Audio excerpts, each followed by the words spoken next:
Our money lead now, we are continuing with our series, hearing directly from small business owners from coast to coast about how Trump's tariffs have affected them directly. Some have been happy with the tariffs, many are not. My guests today are Ed and Becky Morgan, who own and operate Quicken Farms in West Virginia. Ed and Becky, thanks so much for joining us, and thank you for introducing us to your cattle over there. Your farm is the only livestock producer processor in West Virginia. What products do you sell that are most impacted right now? Just about any meat product, any protein product, and it's impacted because of the excuse me, because of the packaging. We have to basically it's plastic bags or some of the equipment is it's definitely raised the prices. For example, we just placed a bag order. We buy the bags once a year. Typically, our bag orders between $1,500 to about $1,750 a year. Just here, like 4 days ago, it was almost $2,600. And we're going to do the very best that we can to not pass that added expense on to the consumer. But I'll tell you, it's going to be tough. We don't work on these huge margins, so it's going to be rather difficult. Well, what is your margin, if you don't mind asking? Because most of the business owners we've talked to, their margin is somewhere between 5 and 8%.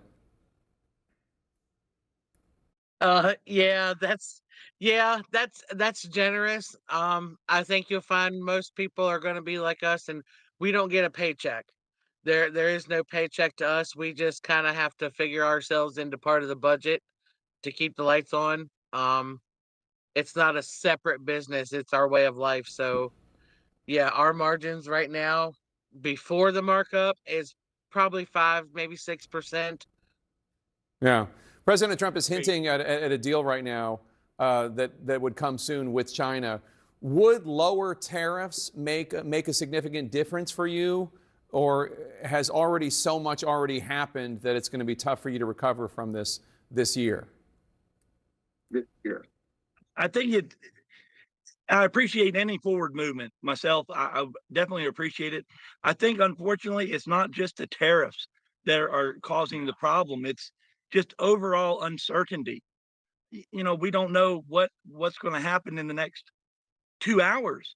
Something absolutely could change 180 degrees, just like what we're seeing right now. He's talking about all but removing the tariff from China. Trump administration. Go ahead, keep going. Go ahead, keep going. Oh no, just like it's just so hard because everything is up in the air. Like, we're having calves right now. We don't know whether to hold them back or sell them. We don't know what to plan on. And for us, everything has to be planned so far out in advance. The uncertainty hurts more, honestly, than what the individual prices do. We stand a chance of overcoming prices. We can't overcome uncertainty. Yeah.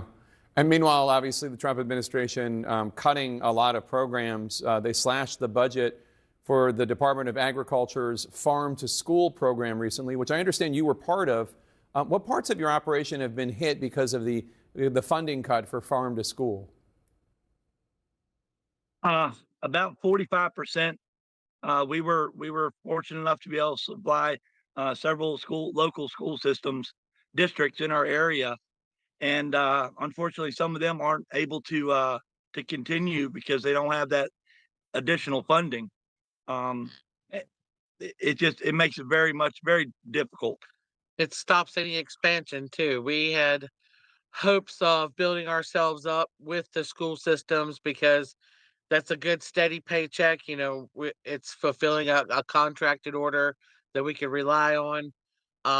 It's and now, manageable. Yeah, any chance of expansion now, though, is gone without the funding.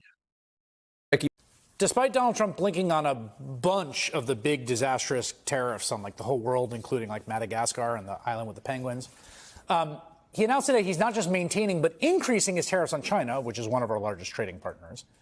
And among the Americans who will almost immediately feel the pain are farmers, because China buys a lot of their product and will slap tariffs on in response. Alex Wagner has been doing amazing reporting on the impact of Trump's policies on the ground, went to North Carolina to talk to farmers about Trump's tariffs, and what it means for their future and their livelihood.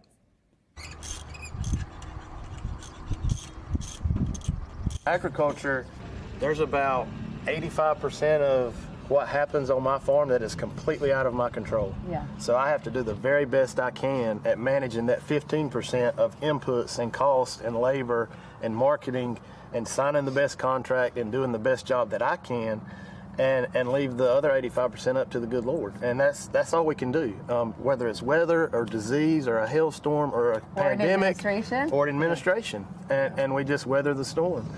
It's kind of a wait and see game. I mean, I think the main thing is not to overreact and get too nervous. I mean, stay the course. That's what's helped us, all of these generations of farmers staying the course and doing what we do best and being efficient, not spending money when we don't need to spend money, and just keeping our ears open and eyes open and being able to pivot when we can. Here with me now is Alex Wagner, MSNBC senior political analyst and host of the Trumpland podcast.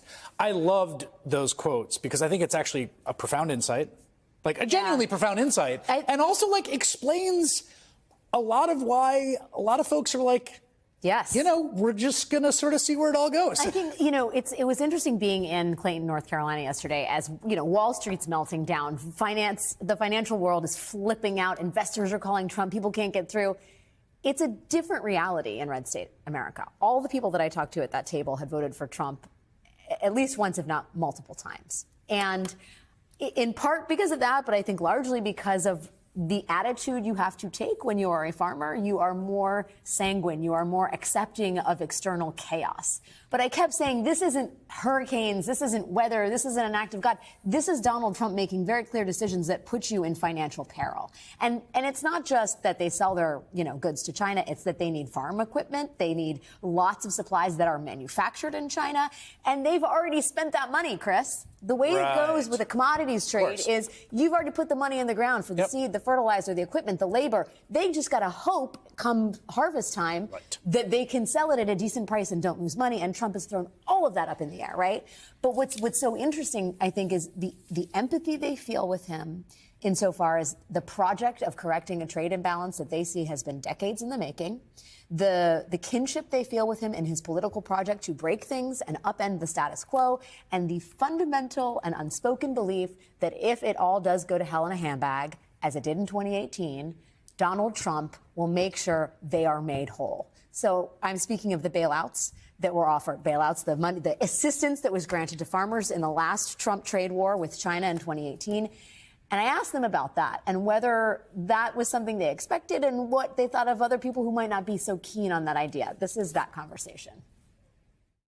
The assistance that the president put in place after the last tariff increase basically erased the financial gains from that tariff increase, which I think left a lot of people scratching their heads like, well, why are we doing this to begin with? Do you feel the same way? I feel like in the last trade war, we kind of went through the short-term pain, and I'm wondering where the gain was, maybe. We kind of came out of it in a little bit of turmoil. I think some people have not forgotten that, and they're saying, well, you know what? The people that voted to put this president in office, this is your guy. And if this is your guy, you got to roll with the policies he enacts. And, why should the rest of the country that didn't vote for him be bailing out farmers? That's right. And they're also, those same people oftentimes demand that farmers address climate change and farmers adapt different technologies. And we have responded in spades with soil health initiatives, cover crops, using less inputs to produce more on less land with less water and higher labor costs. But those same people that make those demands are not willing to pay the cost for the American products in the store. They will buy the cheaper imported products that have much lower, their daily wage rate are less than what we have to pay an hour for our H-2A workers that are coming in. And the disparity when you're having somebody tell you how to do what you do best for a living and then not be willing to pay for the demands that they're making is laughable. We're fighting with one hand tied behind our backs because we're having to meet the regulations that are imposed to produce the quality food and address all of these other social issues we may or may not be responsible for. But at the same time, we're not seeing a return in the marketplace because American products are too expensive. And that's the tragedy of the American farmer is we produce the best and we meet the demands and we step up to the plate. But the consumer, when they go to the store, they're looking for the best deal and the best value. It's the system that they had take issue with is sort of the broader landscape for American farming in a global economy. And it's, I think, because of this decades-long feeling of inequity, that they'll basically go along with whatever Trump is trying to do to correct that imbalance. And anybody who stands in the way of that or says farmers don't get their due doesn't understand how difficult it is to be a farmer in America. I mean, what's so interesting about that quote, I really think that guy's a really well-spoken and interesting fellow, is that the fundamental reality here is that one person's cost is another person's income. Yes. Always. Yep. This is Econ 101, and it's lost in so much of the debate here. So when he says... Cost of labor. When people talk about costs going up, it's like when you talk about housing costs are high, it's like that's bad. But if you say home values are rising, it's like, well, that's good. And that depends on whether you want to get into a housing market or you own a house. If you say the cost of the corn we're growing is going up, well, that's good if you're a farmer. Right. But it's not good if you're the consumer. Right? And they talked a lot about wage requirements and labor costs. And I think the issue they take is, unlike housing, it's not two side-by-side apartments, one built by... Guys, again, we keep seeing this. And I want to strike the balance between doing a little bit of I told you so's, because I feel like we've earned it. We warned people about Trump. And this isn't 2016 where we warned people, but let's be clear. He didn't have a record. Lots of people made a mistake. The mistake of voting Trump 2016, way less insane, way more forgivable than voting for him again.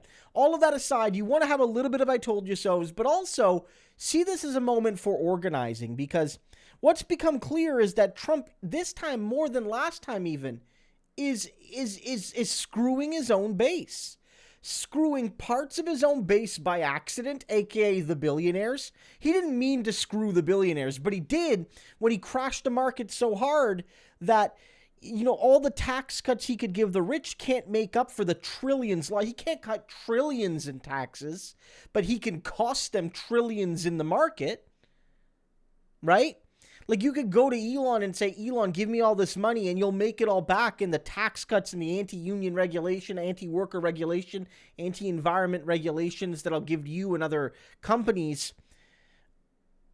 But you can't, if the market goes down like it went down, and it could go down again if he keeps acting like he's been acting, that's going to outpace the gains. You'd be better off paying Bernie Sanders' wealth tax, Liz Warren's wealth tax, or the very slight tax increases that Kamala would have brought, or Biden would have brought if he was president again.